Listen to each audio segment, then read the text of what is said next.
The capital of the arts, the City of Light, universally recognized as one of the world's most beautiful cities, Paris possesses an enormous cultural wealth which it owes to its extraordinary history as the capital city of France.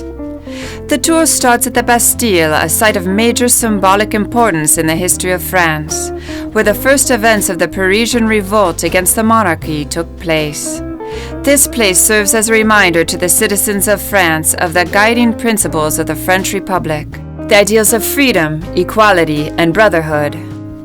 A column surmounted by the spirit of liberty celebrating these ideals was erected on the Place de la Bastille in 1830.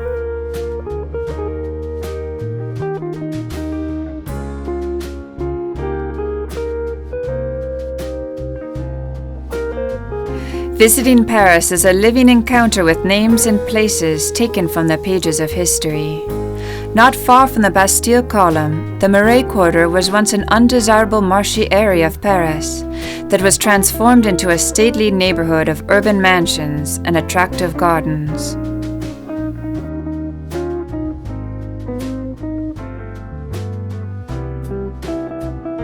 Paris's original attempt at urban planning, the Place des Vosges is now its oldest square. The square was in the past a very stylish neighborhood, site of many grand residences and their salons, as the capital's famous intellectual and philosophical conversational groups were known. The neighborhood is home to some of the city's oldest buildings, and their architectural treasures make the Marais a charming place for a stroll.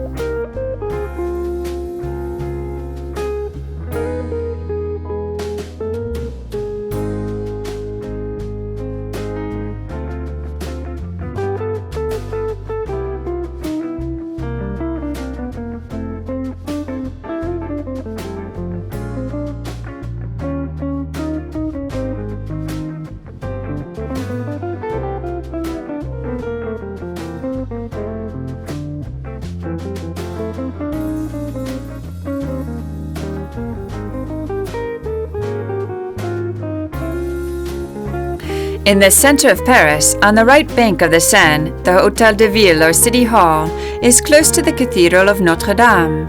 The history of Paris's City Hall can be traced back to the time of the water merchants, who transported their goods by river and used this building as the home of their trade guild.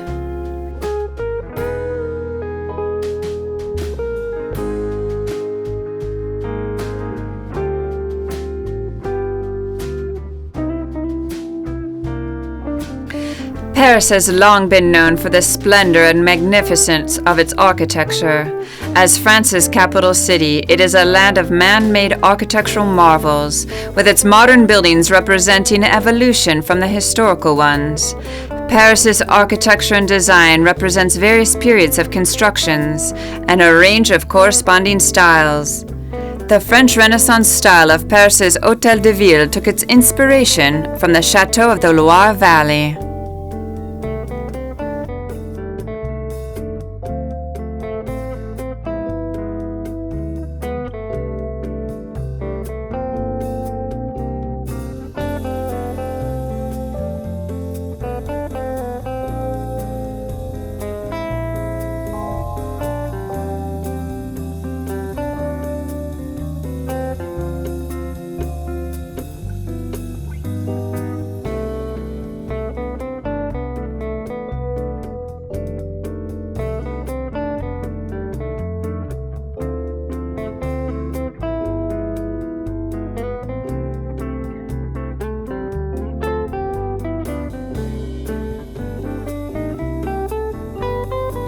Another attraction not far from the Marais district is the lively quarter around the Centre Pompidou, which offers much in the way of visual art.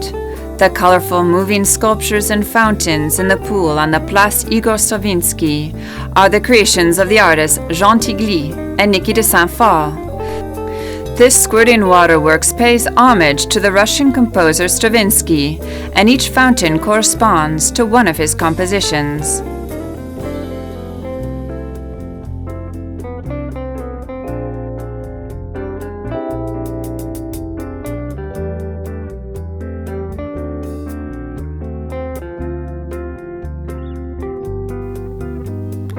The tumultuous history of the construction of the Pompidou Center in the Marais is a symbol of the integration of contemporary art into Parisian life. In the 1970s, French President Georges Pompidou, a lover of modern art, wished to construct a great modern art museum and library that would be free and open to all. The architects of the museum, led by Renzo and Richard Rogers, hoped to create a building that would resemble an art factory. The metal structures, the colored circulation pipes, and above all the great escalator and its glass tube brought the guts of the building out into the open, displaying them for all to see. Since its construction, this avant-garde building has become one of Paris's most distinctive sights.